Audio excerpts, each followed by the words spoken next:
بسم اللہ الرحمن الرحیم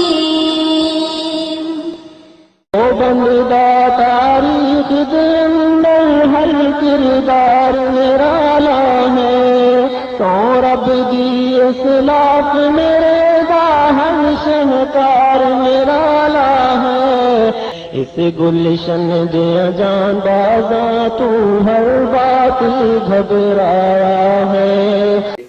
واقعی مشاق ہو چکے ہیں. اب آئیے میں سلسلہ کو لے کے چلتا ہوں. میرے پاس فیض احمد اویسی صاحب کی ایک کتاب ہے. کتاب کا نام ہے عقائد اہل سنت.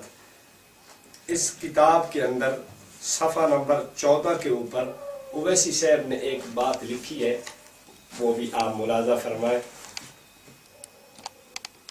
اویسی صاحب اس کتاب کے صفحہ 14 پہ لکھتے ہیں، خدا تعالیٰ نے حضور علیہ السلام کو جو کچھ ہو چکا تھا اور جو کچھ قیامت تک ہونا ہے ان سب کا علم بتا دیا.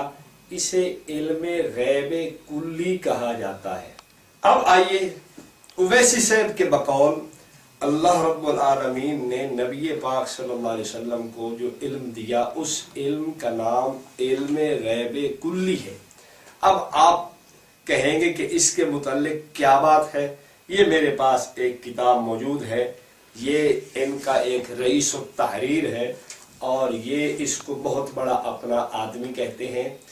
مولوی ارشد القادری انڈیا کا رہنے والا تھا اور اس کی بڑی تعریفیں اور بڑی اس کی جو ہے تعریف کے اندر رتب اللسان رہتے ہیں. یہ اس نے اپنی اس کتاب زیر و زبر کے صفحہ نمبر 49 پر ایک بات لکھی ہے، وہ بھی آپ ملاحظہ فرما لیجئے.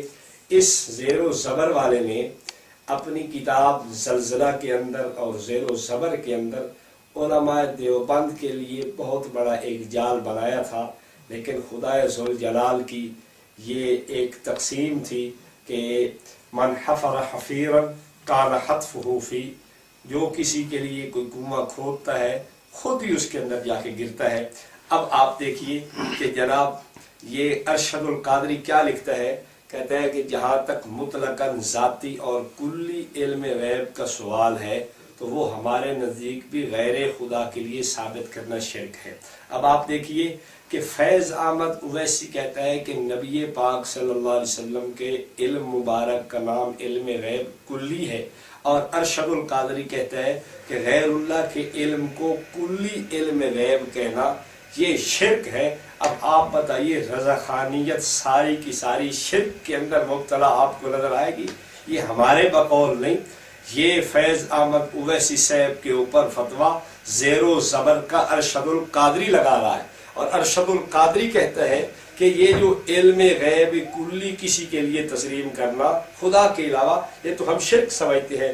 اب میں رضاخانیوں سے کہوں گا یار دیکھو تم اپنے بارے میں تو کچھ سوچو، علماء دیوبند کے ایمان کی فکر چھوڑو.